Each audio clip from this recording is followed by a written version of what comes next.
Hey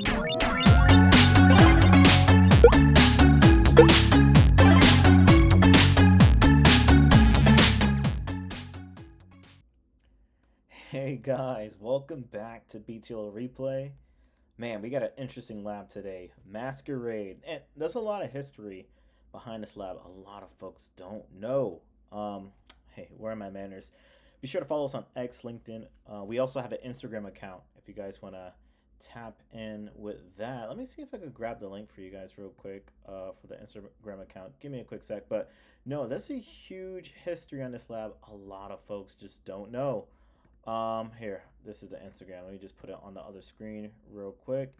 Hey, we're a small company, we're growing, and I'm gonna talk about that real quick. That's gonna be my next thing. But let me actually show you the Instagram. This is our, oh, she actually posted it. Yes, guys, currently right now it is Halloween.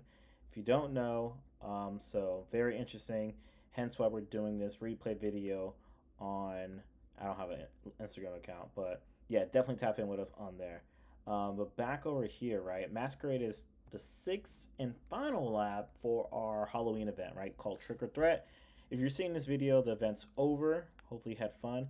At the time of this recording, the event's going to end in roughly 11 days. Only 24 folks have solved Masquerade. This is very interesting because we do have a leaderboards page up to 30 players. So if you do the math on that, not, only 24. Actually, if you really want to be ideal, let's just say all 24 of these candidates who finished this lab did the other 5 labs. Only 24 folks completed the event. And when I mean complete, I mean banish all 6 labs, right? Complete all 6 labs. That is crazy. Enough filibustering. We have the digital forensic based lab. You can see the tools here. We're going to be using V3. We got some EZ tools over here, Eric Zimmerman tools, and we have IDA. I'm not too, adept when it comes to RE, but we're going to take a look at that. We got shell banks. That's going to be very interesting. I'm looking forward to this lab. What's funny about it, right? And, if you're looking at the title right here, right, USB thumb drive might be the cause of the breach. Your task is to analyze these artifacts and determine exactly what happened. It's crazy. I have a lab coming out next year, right? It's called Type R. It's literally you examining USB attempts. So a little plug right there for our BTL players. But whatever. Let's get into this lab. We have the scenario right here, Allam. And speaking of Allam, right? Allam is the creator, right, of this lab. This is his submission. Want to give him proper credit. Shout out to Allam. You can find more of his, portfolio here. He has created other labs for us in the past as well too. So this is a trusted candidate. Very, very proud of him. He's constantly improving ever since Kiki passed. Crank, Masquerade is one of his best, right? And this could be my first time playing it. All right, so I have the lab booted up. Let's jump into it. Again, we're going to be examining a PC, right, that has been triaged. We're going to examine the artifacts to see if this USB drive was the cause for, the malware or whatever, right? So let's jump into it. I'm super excited. Let's go. All right, we're in the lab. Before we get to question 1, let's just take a look at the README, see if we're missing anything. Okay, no, not all tools will be used. Okay, that's good to know. License key, event viewer. I was just playing with a lab that used that. Looking forward to that. And then we have 2 different sets of Python for volatility 3, and I assume 2's on the lab. I didn't really catch that. We could quickly look at tools. See what we got in here. Jeez, yes, we do have both versions of volatility, and they both have their pros and cons. Wow, this is a lot. All right, so let's get started. What's in here actually? So we have memory raw, and then we have a triage. This is gonna be interesting. Oh my gosh. As you guys don't know, I'm currently maining digital forensics, so I'm very, very pumped for this lab. Again, first time doing it. Yeah, let's get started. All right, question 1. As you start piecing together the events from the festival, you notice that a USB device was connected to Allam's machine. What is the serial number of this USB device? So what we could do here, right? And I think Reg Explorer's on here. Let me just double check. Oh no. Hold on. Easy tools. Oh, I got scared for a sec. So Reg Explorer is not I'm looking for another one. Is it Registry Explorer? Um, yeah, the green one. Okay, cool. We need this tool. This is gonna help us a lot. Again, for the USB portion. You can also determine USB use through the event logs. I did some training on that, but I think this is going to be our easier method of finding this out. And again, it's crazy, right? I did type R. I didn't even realize I did type R back in September. That's when I finished the lab, and this lab came out. Again, no relations, wasn't aware of it, so I still have some of that knowledge. So we got Registry Explorer up. Again, this is a free tool created by Eric Zimmerman, used to analyze, not only the registry, but also, hives and pretty much hives, right? So what we want to do for this, we can find this information in the system hive, but and I'm not sure if it's probably going to be dirty, so we might have to clean it, right? And I'll show you what I mean by that. So let's load up hive. Okay, so we're going to load up system first. Why did it automatically default over? Hey, that's cool. It saves us time from looking, right? So we're going to load up system. Let's see. It might... Oh. Okay, that is interesting. Is it clean already? I don't see it. Okay, it must not be dirty then. If it usually asks you to clean it, but it might not be dirty, so that's cool. All right, that just pretty much goes into getting it primed to load up in Registry Explorer. All right, cool. We have system. Again, we can find all this in system, but to be safe, I'm just gonna upload NT user. Oh, that might not be on here. NT user. Okay, I don't see it here. I could possibly go to user, Allam. There we go. We could upload that as well too. There we go. This is what I was looking for. So it's pretty much saying, hey, this is a dirty hive, right? It's going to cause some issues uploading this. So do you want to clean it up? So we're going to clean it up. So what we're going to do, we do want to replay transaction logs against this lab. So we're going to click yes. And then we're going to add these two, right? Open that. That have been replayed. Now we're going to save this up. Updated high. This is the clean version, right? We're going to place it here in desktop. Now, do we want to load the updated hive and reg? Yes, we do want to do that. Do you want to load the dirty hive? We don't want to do that, so I'm going to click no. And there we go, we have the clean. I'm going to add one more. I'm going to add software, right? The reason I'm adding all these hives, because some of these hives correlate with each other, and it makes it easier for us to parse through this data instead of just using one hive. So I'm going to load one more hive. I'm going to go to load software. So now I have to go to the File Explorer. Nope, it's not under user. It should be under Windows, System 32. Software, right? Is this clean? Let's see. And we're gonna load that in. And again, when you're loading each of these hives, the tool automatically comes with bookmarks for each hive, so we could easily jump to certain locations. So there we go. A long setup, but it is gonna help us out in the future, right? So back to question one, right? You notice the USB device was connected to the machine. What serial number of this USB device? So to find out, and again, you could easily use the bookmark to find. Again, you have these things right there. You have USB, and then you have USB store, right? Store goes into the artifacts, right, of this USB on the system, right? So you can see we have one mention of a USB. You can see we have the vendor. Prod goes into I forgot how they do it, but you can see and we could obviously, let me see if we could click this real quick. friendly name. There was another key. Again, I might be going outside the scope of this question, but pretty much you could get like the vendor number and some other number and do a lookup. But this is good enough, right? We have the friendly name, so it's a Jet Flash Transcend 8 GB USB, right? Um, Now you see in here, right? I want to show you something over here, and that's the reason I went to the USB store and not really here. Yeah, this is what I was looking for: the VID and the PID. That's the number I was looking for.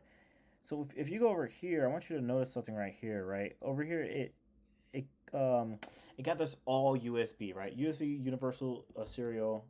Um, Damn, I forgot what the B is, but nevertheless, it's all USBs are not storage device. That's one thing a lot of folks get misconstrued. Just because it's a USB, it's not a storage device. Look at a computer, right? Look at a mouse. They use USBs, but they're not storage device. Some of them are input. Some of them are peripheral, right? Your mic. I have a mic right now. It's plugged into my computer via USB. Is it a storage device? No. So when you look over here, it's going to tell you that, right? Hey, USB input device, USB composite device, generic USB hub, right? Stuff like for your PC. This is what we're looking at right here, a mass storage device. So this USB, right, can what? Exfiltrate data, upload data, etc. This is the one that we're really looking at. And the reason I point this out, right, because if you look at the serial number, it matches the one over here under the USB store, right? This goes, the USB store registry key goes into USB devices that deal with storage, right? USB storage. So that's what we're looking for. I know, a long way to explain it, but I'm going to give you guys some information. All right, so we got some correlation here. We have the vid. What we could do with this, again, I'm going completely outside the scope of this question, but it's just fun to look at. What we could do here, right? VID, let's see, 8564, 8564. So let's remember that. 8564, 8564, 8564, and I think the device ID was 1000. So what I just did, I went to, oh, was that it? Oh, wrong one, USB, and try again. There we go. So I'm on a website called Device Hunt, right? And I just uploaded the vendor ID and the PID, the heck is this, to the site. And again, we're just referencing our findings. So yes, it is a Jet Flash. That it is a Jet Flash. USB vendor is Transcend Information. This does align with what the friendly name mentioned here, right? Jet Flash Transcend 8 GB USB device. Pretty cool, guys. And we're just at question 1.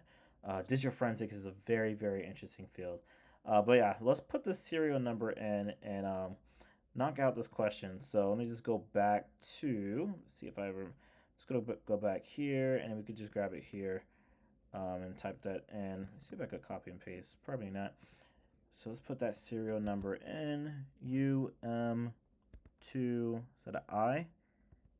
It might be an I, and that's a 1. These characters, man. 26E. Nice. Let's get it. All right, let's get started with question 2. To narrow down the timeline when Omar's USB drive was first plugged into Allam's computer, what exact time does it show? And it wants the format and UTC. So we can easily find this, I believe, under here, right? We have our USB mention and Q1, Jet Flash. But look at the time right here, right? You notice all 3 columns, which is quite interesting, right? The installed, and we have the first installed when this USB first made contact with this computer, right, via the port. We have August 21, 2024. Now, obviously, these labs are created in advance before the event, right? So this is 2 months in advance. Just in case you're wondering, hey, why does this not take place in October? This lab was done months prior. And then we have last connected, which is actually the same time as first installed. So it proves 2 things, right? That when it was first installed, it was never really pulled out, right? We don't see any data for last remove. So I'm just assuming, right? There's an IR team or whoever triage is, USB was still inside the computer, right? Just looking at the first installed and last connect, they're literally identical, and there's no data for last remove. Very interesting. Yeah, very interesting. So what we could do here, we can add the time. I could try to copy it. Let me try this. See if that helps. And then paste that there. I don't know what that was. Yeah, that. Okay, that was kind of a fail. Let's try this. Hopefully that worked. And UTC, nice. All right, question 3, right? Digging deeper into the details of the connected USB, you need to identify its manufacturer. What is the vendor ID of this device? Oh, we already got that already. It was 8564. You can find that right there. And we spotted that. We verified that to be the correct one. Question 4. Knowing which drive letter was assigned to the USB can help trace its activity on the system. What drive letter did the operating system assign to Omar's USB? So you could find this under mounted devices, and you can see some of this here. So right here, right? So we see drive letter E was given to, again, the Jet Flash Transcend 8 GB. That is the name. We see the serial number here. That is our device, and was given drive letter E, right? So pretty cool. Let's actually verify that. And this is important because you could trace it back to, I guess, other artifacts, which I assume we're getting into. Again, this is my first time doing this lab, so it's gonna be quite interesting. Was it a backslash? Yeah, it was. Nice. All right, question 5. Upon examining the contents of the USB drive, you find several files and directories. Name 2 folders that were present on Omar's USB. Now, obviously, we don't have the USB in question, but you'd be surprised with artifacts like this, how much information you could gather. Now, for this one, we're going to have to explain shellbacks, all right? Because that's where we're going to be utilizing to find this. So what is shellback? And this is a very old article, and it's still present 10 years later, right? Pretty much it's like a feature that allows you to save, again, view settings, how folders looks like, icon sizes. All that is trivial, but the thing about it like stores, like, how can I say it, information at that time, right? How it was like, oh, there was a folder. If you viewed a folder in that directory at that time, it will have that listed, because in order to have that listed, it needs to go into the icon, the size, and details. So by default, by, like, I guess proxy, it will have information on the folders as well too, right? And that's the main thing we want to see.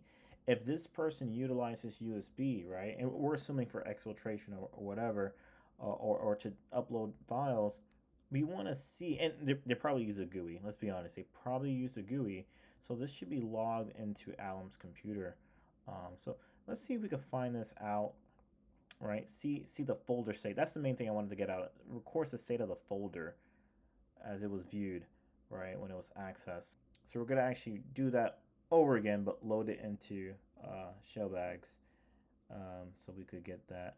So while that's doing this thing, why didn't I pick that up when I was reading the article? Again, when you're doing forensic stuff, you want to be tool agnostic. What?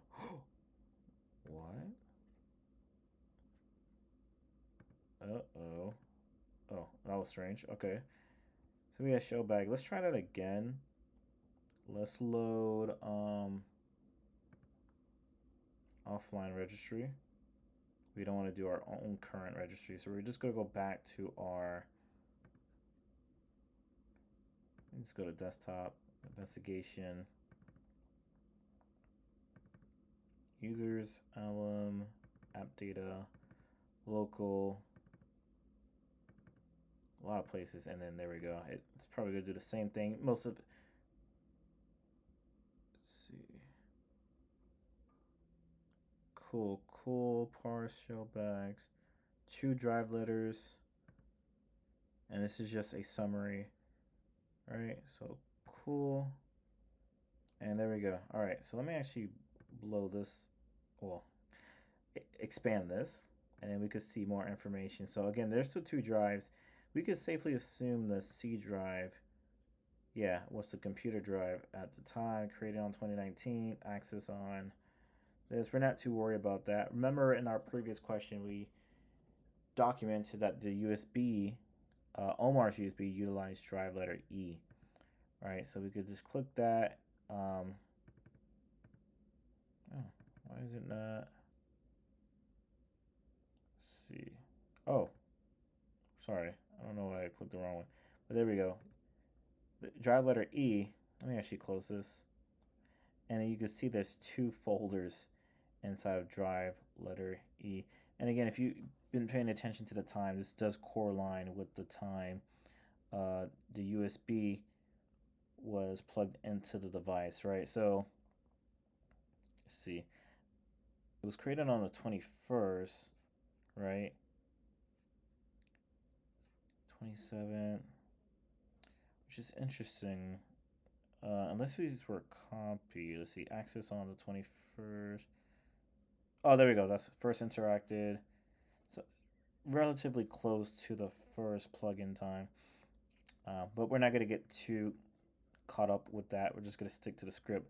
We do see 2 directories in this flash drive at that time, backup and images. The backup one sounds quite interesting, something we can note down. Backup for what? Are you backing up the content on the computer or what? We don't know.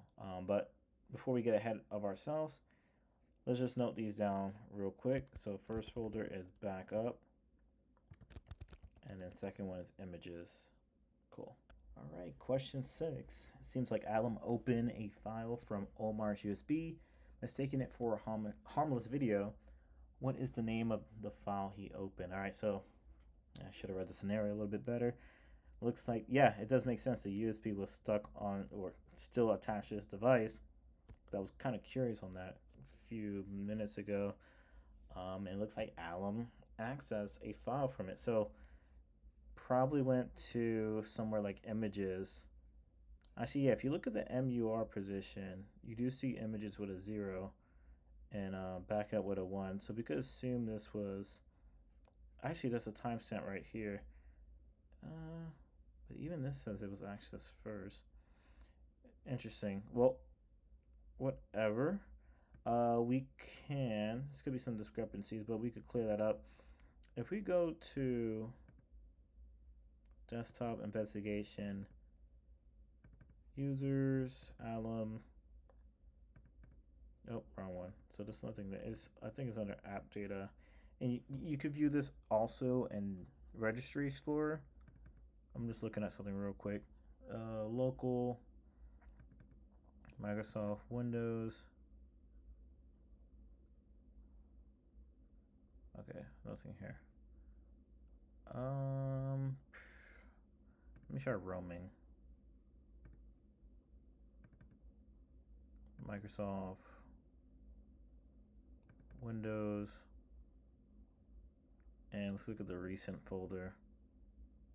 So automatic destination, custom destination, that's something else. We might not have time to talk about that.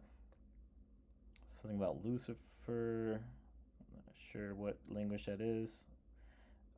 Ghost Women, holidayprojection.com, haunted. So I guess you can see this haunted festival display pictures. So this does correspond with the thing. And then we see a, actually going back to the question. See, open a file from Omar's USB device, mistaking it for a harmless video. What is the name of this file he opened? File name. So we see scary videos right here. Location, E drive. I'm just gonna right click. I'm not gonna launch it since it's a shortcut. Click properties. Take a closer look at this. Can I? Let's see.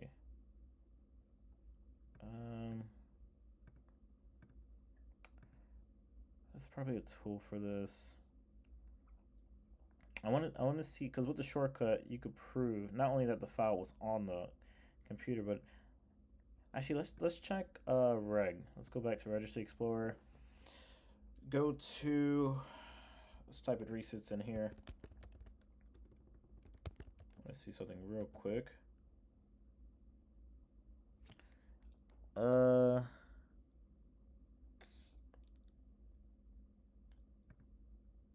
It's not recent docs. Or is it here? Yeah, it might be recent docs. Okay, cool. Yeah, it pretty much has the same thing. Oh, look right here. Scary videos, but the extension's under a PowerShell script. But when we saw the thing over here, it says MP4. That's why I was trying to look at the properties to see more into it. And again, this looks kind of shady too. Look at the bytes too. So it seems to be an actual script. I'm curious why the extension changed to MP4. I don't know, probably some obfuscation thing the hacker's doing. Yeah, you can see the link name is MP. Oh, I see. So we're looking at the link name. That's what we're looking at, right? We're looking at the link name, which has the MP4, but the actual file, the target file, which the link is like a redirection point, is a PowerShell script. So very interesting. So the user will look like a video, but no, if they click it, trying to watch it, it'll be a script. Wow, that is crazy. Question 7. To see when Allam interacted with the USB, when did he open the suspicious file, believing it to just be a video? Crazy. So we see right here, open it on August 21st, 2024, 9:34 UTC. Try to copy that. Usually comes out a little bit funny. And copies the column too. And I think that's it. Give that a shot. Nice. All right, question 8. Analyze the method used to disguise the malicious file. Refer to the MITRE attack framework. What is the ID for the technique that attacker utilized? Yeah, that was actually an interesting technique. Let's do some OSET. Double file extension MITRE. That was actually a pretty cool technique. Nah, you can't make this up. You can't make this up. Lab name checks out. Masquerade. Yo, Allam, this is very well done. Wow. This is crazy. This is crazy. Okay. Masquerading. Double file extension. Adversaries may abuse double extension in the file name as a mean of masquerading the true file type. What the heck? Yes, this does look, file text, but then you have a second extension exe. And in some views, like we saw with the link shortcut, right? The link shortcut only showed file txt. But no, it was actually a program. Wow. Look, the second extension is the true file type that determines how the file is opened and executed. Guys, the game is unbelievable. Unbelievable. And this is actually a sub-technique of masquerading. I'm curious to see the other ones. That's dope. Let's actually put that in there. Nice. Alright. Took a long break. Few hours. Let's get back into it. Question 9. After opening the decepted file, Allam's machine initiated a download. Trace the network activity to find the full URL of the downloaded file. What is the full URL of the downloaded file? So this question gives us a lot of hint. I think we're going to be transitioning out of Registry Explorer And this is something I'm currently learning, like as we speak right now. But I don't have too much competence to uh, fully go into it. It goes into browser forensics, right? And let's see. I was reading it last night. Let's go to investigation. Usually, you store local files on your machine, cache, and sometimes browsers will store, uh, you know, SQL databases or, the small files on your machine, right, to speed up the uh, results when requesting for the page. You could just do it locally instead of reaching back and forth to the server. So you could have some browser artifacts on the local system, and you might have some on the server as well too. So they're going to be in both spots, but obviously we only have access to the local system. So we could go under users, right? We don't have any insights on what kind of browser they use. Let's see, app data. We could go to local, Microsoft, and let's go to Windows, and then we have web cache, right? Web cache, and then we have all this, right? So if you look up web cache, right, and I have it on another file, and you can see it's a DAT file, um, 14,000 kilobytes. What is web cache v01 DAT? This is on Forensic Focus. It's a discussion forum. You see right here, this file stores information about which websites have been visited via Internet Explorer and Edge. We could safely assume that, let's say, when this USB was plugged into the computer and Allam, clicked on the malware that he thought was a video, it reached out over the internet. Now, we probably believe it's Edge. Not that it matters, right? Regardless, we still have that web cache files. And so we're going to see a lot of artifacts or information, I should say, about websites, right? So, tracks files open even if they aren't open with Internet Explorer Edge. Blah blah blah.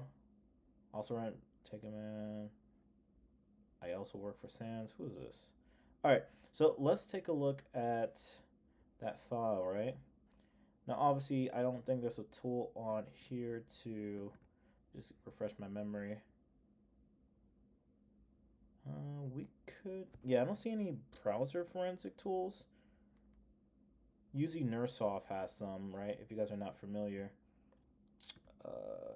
Nursoft browser forensic. They're really good vendors when it comes to that. They have many tools. This one, yeah, it has Edge and Internet Explorer, and it reads. Let's see, but we're getting off topic. What we could do here, we could run strings against that file right here. So that's what I'll do for find, or we can use the command find string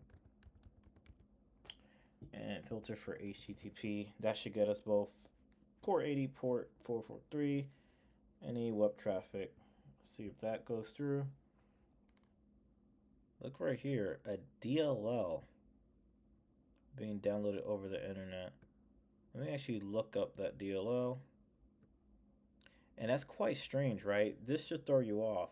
This request is going straight to the IP, right? And not the domain name. So that's no one that's kind of strange, right? No one's going to the URL and type in, all right, HTTP, and it's HTTP, right? It's not secure. HTTP : / IPs and backs. No one's doing that. So this is probably being, this could have been done by a tool, right? The malware reached out to this, potentially a C2 or whatever this server is. We can actually do some OSINT on it. Copy that and do IP lookup.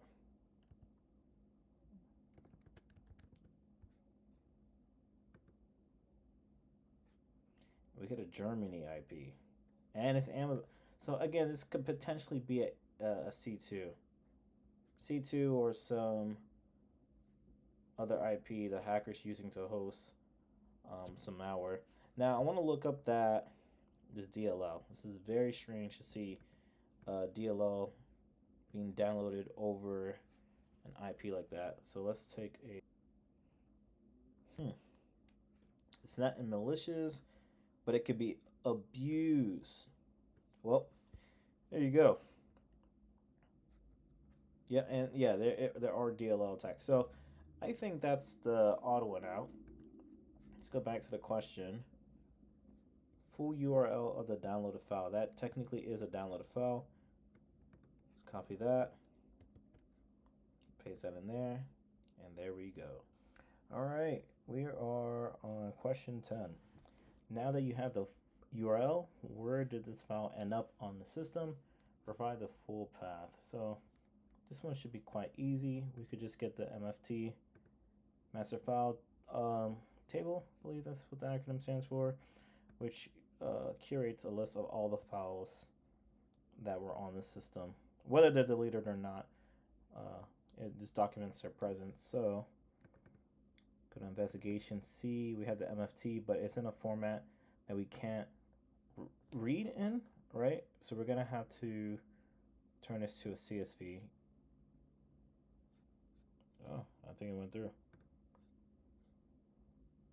So there we go. We have the output. Set up timeline. All right, we got timeline. Let's throw in our CSV in here. Oh, that is not it. I have so many folders open up. It should be on the desktop. Nope. There it is right here. And throw it in there. While that's doing that, we're going to quickly rejog our memory with the date. So the script was executed at 9:34 UTC. If you're not familiar with EZ's tools, you'll know that they're all times are reformatted to UTC. That includes Registry Explorer and Timeline Explorer, so we don't have to do any crazy thing. We could actually, I believe on system, let me just do this real quick. Again, not needed for the course, or this, I said course, lab. What we could do actually, go to investigation, see, we could import, oh, no. Where is it at? That was a whole list of it. We could import system. Okay, we have system in here, and with this, we could go to time zone information. Wow, look at that. So Allam system was on Arab Standard Time, right? With that, you could go over here, Arab Standard Time to UTC. You can see there's a 3-hour deviation, right? So Arab Standard Time is 3 hours ahead of the UTC time. So realistically, right, if we are converting it back to the local time, going back to where's recent docs? Where's the recent docs? Oh, okay, I'm under the wrong hive. This actually took place at noon, right? 12:34 local time, noon, high noon. This is crazy. No, why were they partying in the morning? No, that's UTC, man. It's actually noon, right? So a little fun fact there, but cool. Let's go to timeline. It looks like it booted up. How many entries do we have in here? Okay, this is actually not too bad. 164,000 entries. All right, so sadly, I'm missing a column. I'm not too sure what's going on with the tool.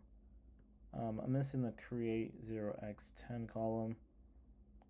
But I'm just going to flash something on the screen so you guys could still follow along and see the methods I was going to do. So, and special thanks to our engineer for doing this part. So, as you can see right here, you're going to see these red boxes. You're going to see 4 circled. Remember, we mentioned that the link was ran, I believe, at 9:34, right? 9:34, roughly. If you look at the create time, you can see the link was created 2 seconds prior to that. Actually, 2 minutes. My apologies. 2 minutes prior to that, right? So it was on the computer, victim's computer, for 2 minutes. Sorry, it was on the victim computer. 2 minutes later, it was ran, and if you look right after that, you can see that it starts to create other files. For example, if you look down, you can see there's a PowerShell script being ran, or PowerShell exe.log being ran, which leads to this cryptnet URL cache metadata, right? And again, I don't have access to this spot, so I can't really show you. And then that leads to the DLL we saw earlier, right, from a previous question, which then leads to that another DLL, the devo bj.dll, in a weird directory. Program data, data card, XPS card, printer, service. Not sure what it's doing there, but that's quite interesting, right? Sadly, I couldn't showcase this, but we're going to get more deeper into this in future questions. All right, question. Oh, I didn't even put the password. Question 11. I should probably put that in. But question 11, to ensure the integrity of your findings, calculate the SHA-1 hash of the downloaded file on Allam system. What is the hash value? This one's quite interesting, and it does stem from question 10, which again, for some reason, I am missing the created 0x10 column. Not sure why, but regardless, if you just look at the previous image, I'll probably flash it again. You're going to see two file names. They look like string names. They kind of look like hashes.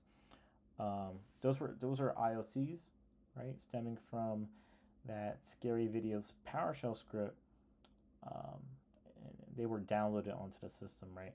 So we could actually go to the folder where they're located at, and just view them there. So let's actually, I believe it's under the user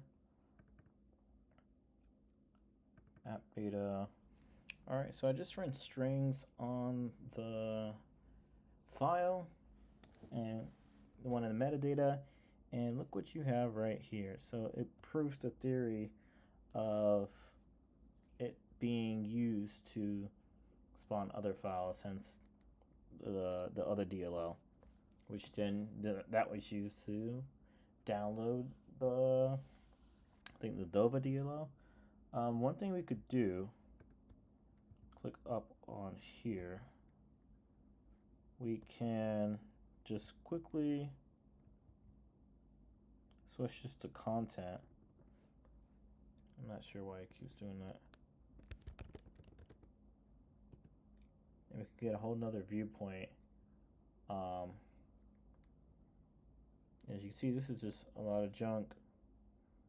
Nothing too interesting, but I want to show you something right here. Right, so look at this header right here. Something interesting about it. Exclamation point, this program cannot be run in DOS mode.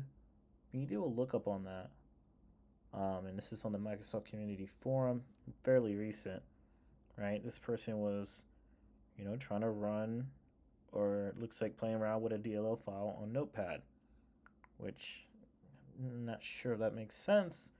Forgive me of my ignorance, but then they got the same error message. This program cannot be run in DOS mode. And you can see we have somebody mention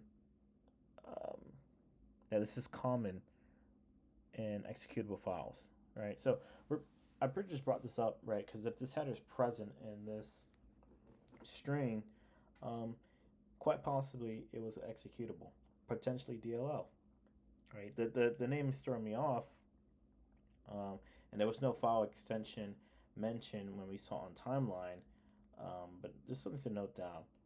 But going back over here, we do want to get that hash for that file, because I believe we're going outside the question again. Let's double check. Yeah, we'll show one. So that should be it. We're gonna verify.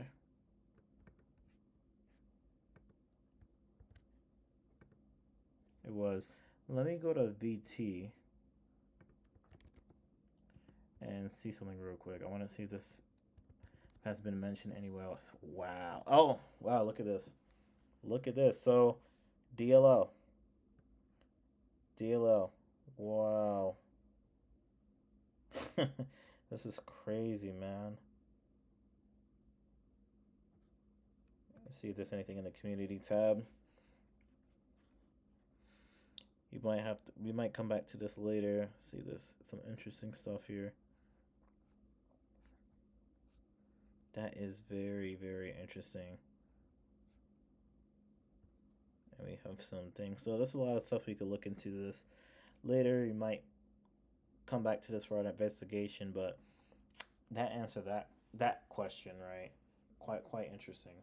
All right, let's move on to the next one. All right, question. What are we on? 12. The attacker here exploited a vulnerable service on the machine to escalate his privileges on the machine. What is the CVE that he used? So this correlates with Q10, which for some reason I can't make it the right view for. But besides that, I'm probably going to flash the image of the screen real quick. But let me just show you the actual answer for Q10. The key thing is this path, right? And you're probably looking at the screen right now. This was associated with that weird file we saw in question 11 that we got the hash for, right? So it was in that directories, right? The XPS card printer service directory. Let me actually copy that. Now the question is, and quick correction, the malware or that file, right, in Q11 was used to spawn another file, which was the DLO that starts with an N, and that was used to get the DLO that starts with a D, which you can see right here. All right, so quick correction there. Regardless, why is it being saved there? We could do some quick OSAT and do like this, and we could type in CVE, see if there's anything that's written down about this technique. All right, so I found this GitHub repo from, I don't even know who the heck this is. This is ridiculous. But I found this. This was what I was looking for. The other ones required sign in. I didn't know you had to do that now, but whatever. So pay attention to this. That's the same path we saw earlier, right? So it says, due to insecure file and folder permission and this default installation, it grants rights for everyone full control over the path. Wow. So this is a low privilege escalation vulnerability. Hence, what you can see right here, devob JDL, which we saw that in our lab. Yep. Low privilege user could place a malicious DLL in there and execute these DLL when trying to connect to the card printer, running them with system privileges, and then bam. So, quick rundown. DLL, malicious DLL, would be placed in this path. This path has low permissions, or actually, I should say, it has insecure file and folder permission. You can do whatever you want in there. And then when an admin runs it or whatever, the DLL will execute as system runs the service. Interesting. I don't know how folks come up with this stuff, but hey, it is what it is. So going back, and let me actually copy this. This is crazy, bro. What is the CVE that this hacker is exploiting? It'll be that one. Question 13. Review the privilege escalation technique used by the attacker. What is the MITRE attack technique ID that describes this method? Privilege escalation. So looking back at question 2, right? They escalated privileges on the machine by putting a DLL in a file system. Let me just read this again. Insecure file / folder that in a path, right, that had insecure file and folder permission, right? So what we could do with this, we could look up MITRE attack techniques that deal with DLLs, and it seems to be a sub technique looking at the format. We could just filter from there. So DLL MITRE. Adversaries may inject dynamic link libraries into processes. That doesn't really apply to our situation. Adversaries may execute their own malicious payload by sideloading DLLs, similar to DLL search order hijacking. Sideloading DLLs involves, let's look into this a little bit more, involves hijacking which DLL a program loads. Rather than just planting the DLL within the search order of a program, then waiting for the victim application to be invoked, adversaries may directly sideload their payloads by planting, then invoking a legitimate application that execute their payloads. That's literally what happened in question 12. That is what happened in question 12.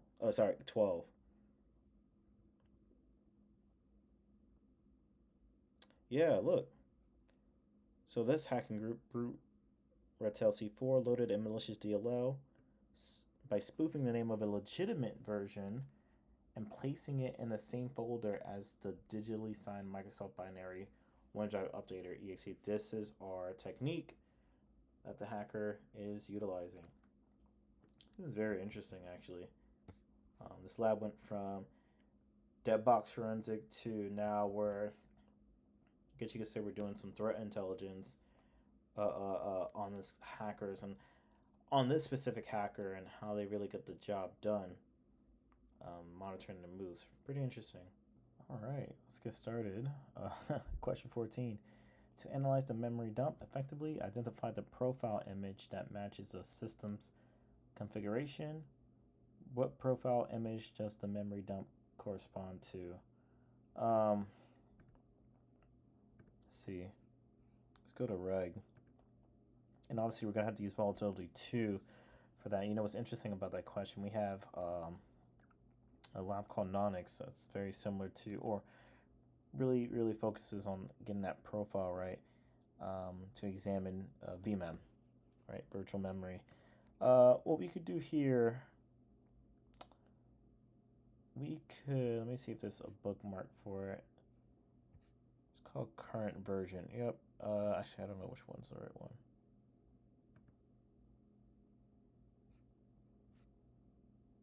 I think this one's the right one.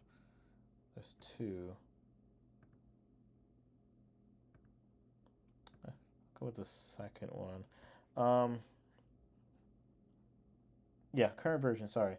So we can see right here, the version of the computer Allam was using, it was a Windows 10 Pro. Now, we need to gather the profile from using volatility 2 to make sure it corresponds. So what we could... Alright, so we got the output. Let's see. Look at the question again, see what we're looking for. Alright, so let's try this out. Win 10 x64 underscore and then the MITRE version, which is 401. Nice. Alright, question 15. During your investigation, you find that the malicious file was injected into a legitimate process. What is the process ID of this process? All right. I'm just gonna stick with volatility 3. See if we can do it through there. Let's minimize that. Bring this back up. I don't know why it doesn't clear the screen. Let me try this. There we go. All right, so We could do pless. I think that's the plugin's name. Is it pless or ptree? I'm probably gonna have to view this in Notepad. Timeline won't help me. Timeline is used for CSVs. Let's go over here. It looks like it went through. That is really good. Do we have Notepad on here? Or some type of IDE or text editor? Yeah, we do. Launch that. And we're gonna open our file. And where did I save it actually? I think I saved it in the Volatility 3 folder. Go over here. Oops. Is it here? Yeah, right here. Alright, let's take a look, see what we can find in here. Alright, so we have PID, PPID. I think we're looking for just a PID. Image name, offset threads, handle session ID. Exit time, cool. Alright, so it mentioned that this malicious file was injected into a legitimate process, so let's see, let's look for any parents. Now, how this works usually, let me see. You can tell if it's a parent if it has like another asterisk after it. So, or children if it has like, so for example, like this, for example, has one asterisk. The next one is two asterisks, making this one a child of services. That doesn't work for you. You can also verify with the PID right there, right? So that's the parent process ID. You can see right here that it shared that PPID is 1036, right? Which is its own ID. It shares this in common, making that the child to that. So there's many ways you could look at it. So let's look to see if we see any weird processes running. We see SVC host, pretty standard, search indexer. What the heck is this? So we see a weird DXP10. Let me just quick. I guess you could say, yeah, spawns another one, right? You can see that right here. And this is another weird name. And then this one spawns that, a CMD, right? So you already know where that's going. Interesting. And then after that, this goes in. So very interesting.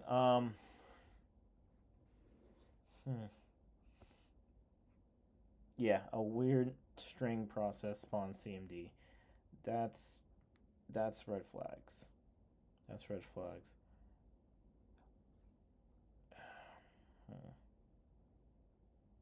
The data card, that's XP. That sounds very familiar to that CVE, right? The XPS. So this is probably our guy. So it's process ID. Let's go with the parent 2620.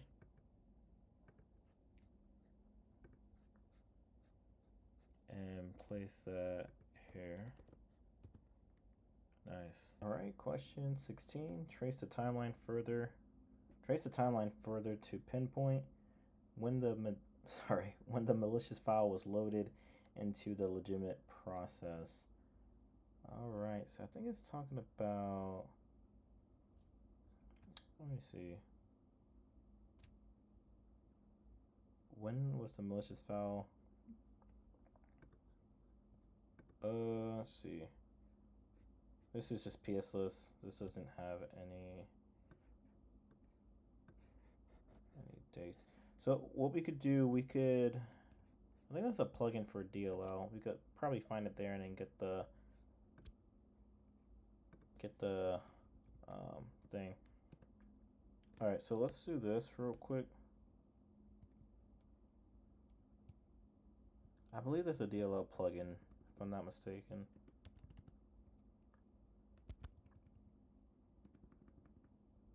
Let's just try this. Let's filter for, where's filter? Or let's actually search. And type in that, I forgot the name of it. Was it Devo? Yeah.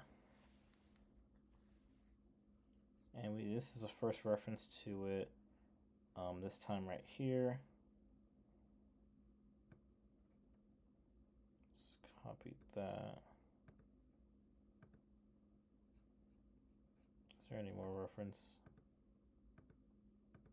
Yeah, that's the only one. All right. And the time in this one, correct me if I'm wrong, it doesn't look, oh, let me just put this in real quick. I don't think we need all the zeros. Question 17. What is the memory address representing the starting point of the malicious file loaded into the legitimate process? Matches the start time from the previous question. And here's the memory address. Let's grab that.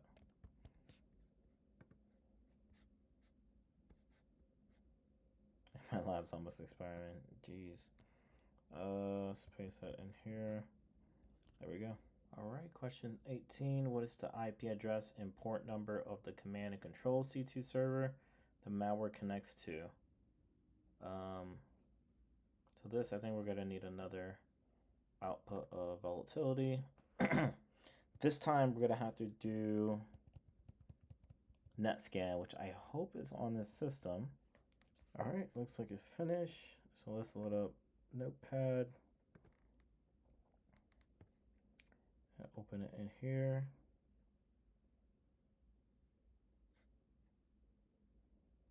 There we go.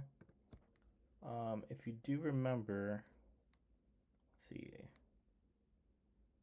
we can filter for the PID that the malware had, which was, let's see if it, 2620. So let's do that. Actually, we could just visibly look at it, but it's gonna be safer to filter.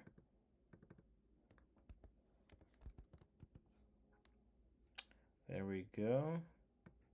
That is the program. Looks like it established connection. Which one's the remote?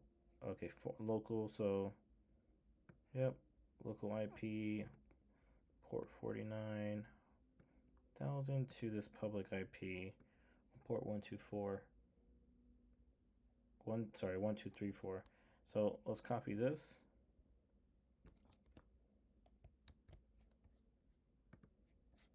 And paste that in there.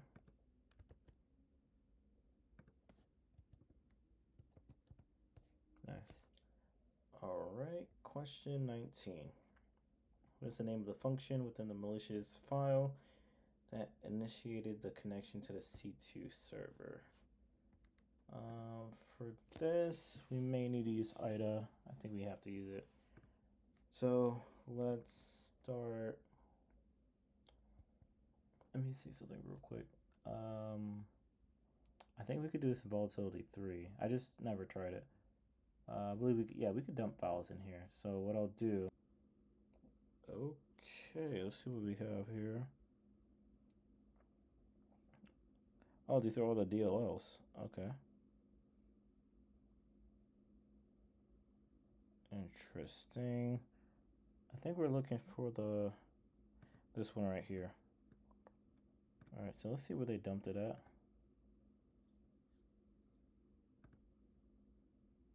Was it all in volatility 3? Oh gosh. Yeah. All right, so what you want to do, you want to load up the string view, which you can find under view, open subviews right here.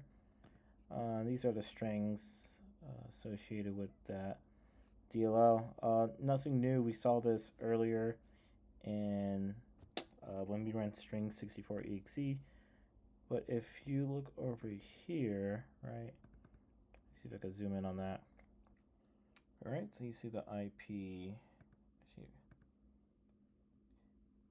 All right, so Got the IP here in strings. You could just double click it. And then you could look to the right. You do see this function extern underscore 6. The 6 just referencing, where is it? Actually, no, the 6 is not here. All right, I must have been looking at a different one. So there you go, the function extern underscore C, which seems to be handling or referencing this IP address. Pretty sure we could find more of that below, but for time's sake, we're just gonna skip out on. Oh, there we go, right there. Look at the call, right? You see a WSA socket W, and then from there you could dive deeper into that, and see how it interconnects and all that good stuff. But we got the function name, so let's put that in.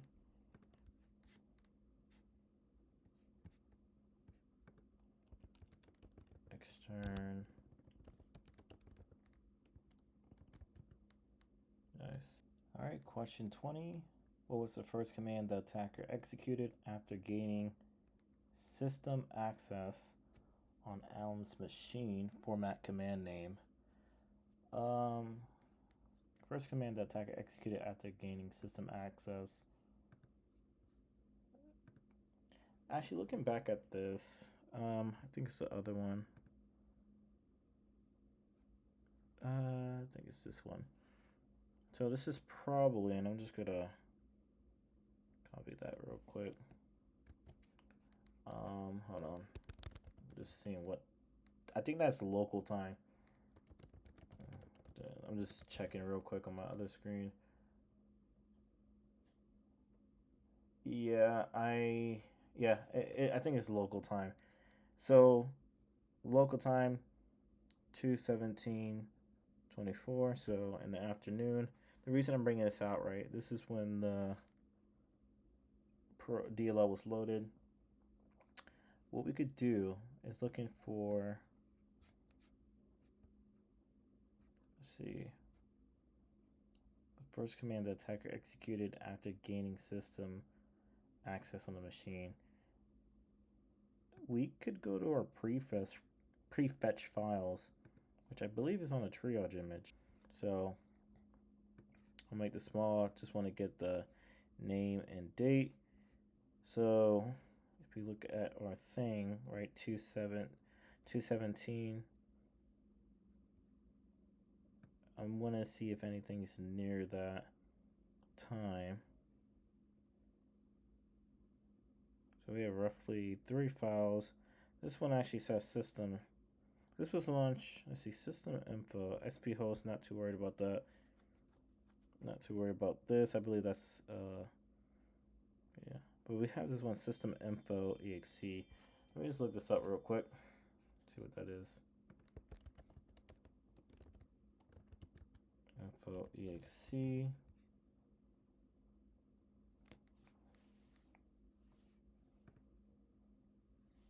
Gathers information about your computer, displays a compute. Ooh, okay. Going back here, let me look at the question again.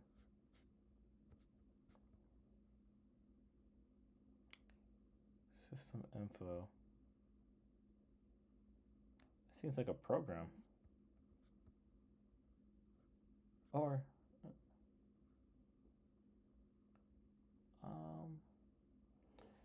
but yeah, no, that's actually a command.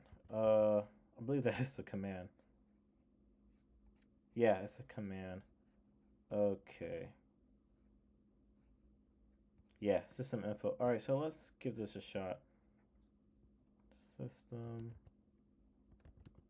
info. All right, that went through.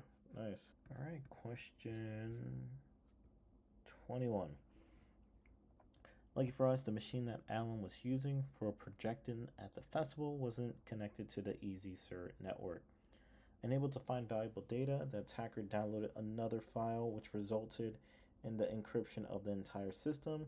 What is the full URL of this file? Now, I already did try to test this for the past 20 minutes, so again, my timeline's acting really funny, and this is taking quite forever. So I'm just gonna flash images on the screen.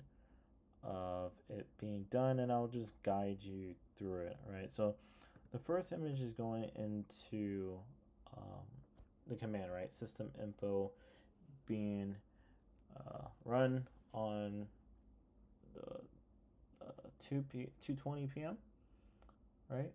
On August 21st. And if you look down, you see roughly like 3 minutes later, you're going to see these weird readme texts, right? It seems to be some form of encryption, something like that. Very strange. The next image goes into the end of those texts, goes immediately to a program called LBBEXE. Now, let's go to the next image. If you do run strings on what's it called, the memory, right, you're gonna notice this little base 64.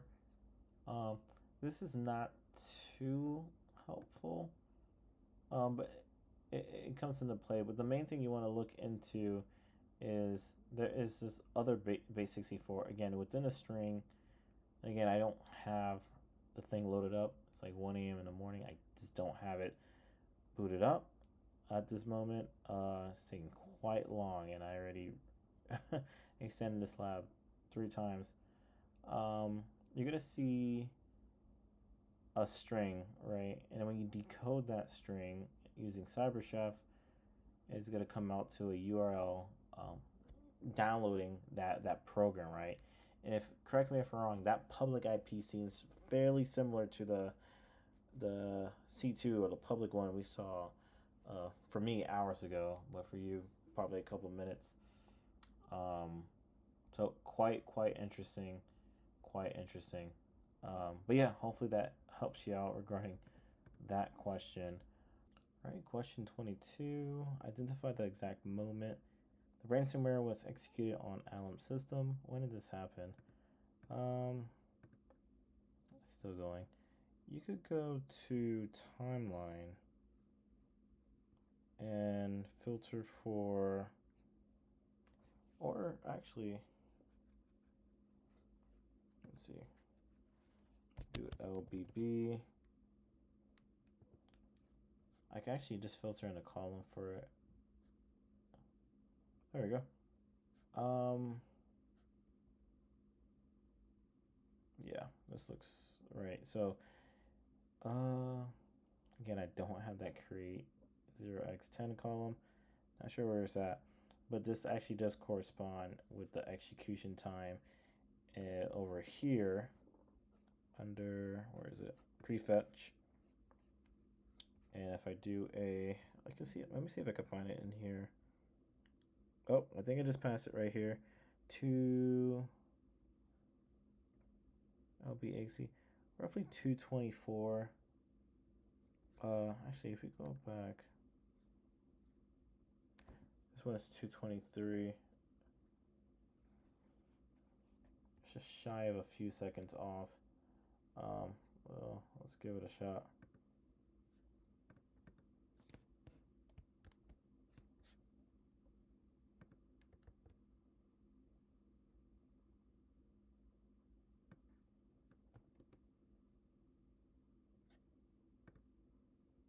And there we go.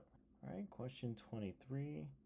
Tracking the ransomware process in Allam's machine. What is the PID of the ransomware process?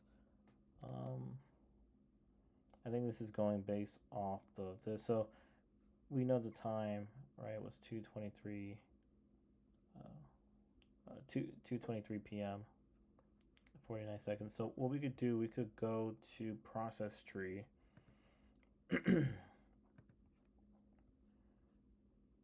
And just look at the time. Oops. And see if there's any processes that spawn literally right after.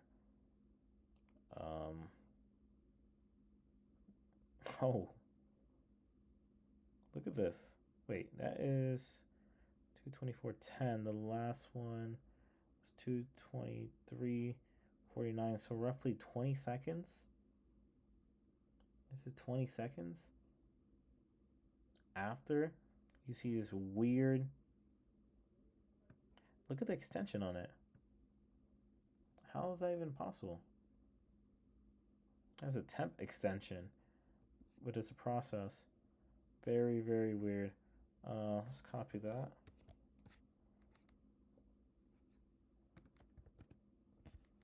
I'm not sure where the heck that brought me. Oh, that might actually redirect. Excuse me, redirect me to a site. Interesting. It wants the PID, which I believe is this. Nice. All right, question 24. Dump the ransomware process to the disk. What is the SHA-256 hash of the .img file that is associated with the ransomware process that was active on the machine? Huh. Oh, I think he's talking about this. We'll see. Okay. Wrapping up soon. There we go. I think this was the last one we dumped. So let's dump.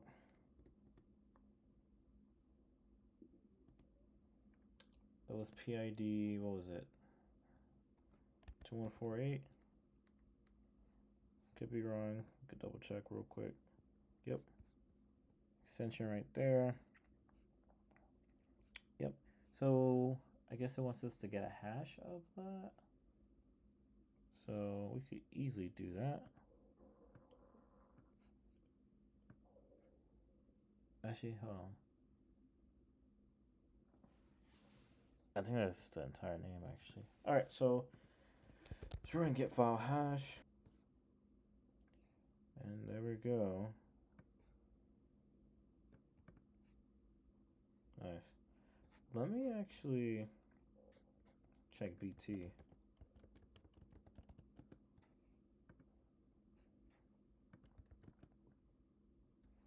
Yep, malicious. Gosh, this is crazy. All right, the final question, question 25. Determine the type of ransomware that was used in this attack. What is the family name of the ransomware? Well, we already got VT up. Family name of the ransomware. So you have the first hit saying Lockbit, which I guess, let me see something real quick.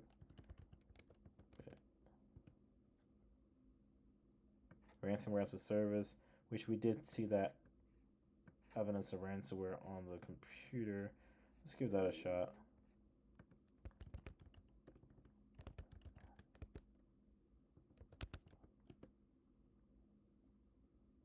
There we go. And the lab is completed. Woof. long lab. Yeah, it's 1 a.m. in the morning right now. I think I started this around 4. Yeah, 4 to 1 a.m. for this. Yeah, a lot of trials and errors, breaks, and all that stuff. But yeah, first half really good. I was powerful in that when it came to the forensic. When it got to like the malware and IDA portion, was like, ugh. But nevertheless, solid lab. Shout out to Allam. Pretty cool lab. Players loved it. If you enjoy BTLO Replay, yeah, be sure to subscribe, like, comment, and yeah, just stay tapped in with us. We drop videos 6 p.m. BST every other Friday. I think that's our new schedule now. So just follow us on social to keep in mind. But yeah, other than that, this Halloween event has been great. Stay tuned. We do have a winter one coming in relatively soon, right? 30 days. All right. You guys have a good one. Take care. Peace.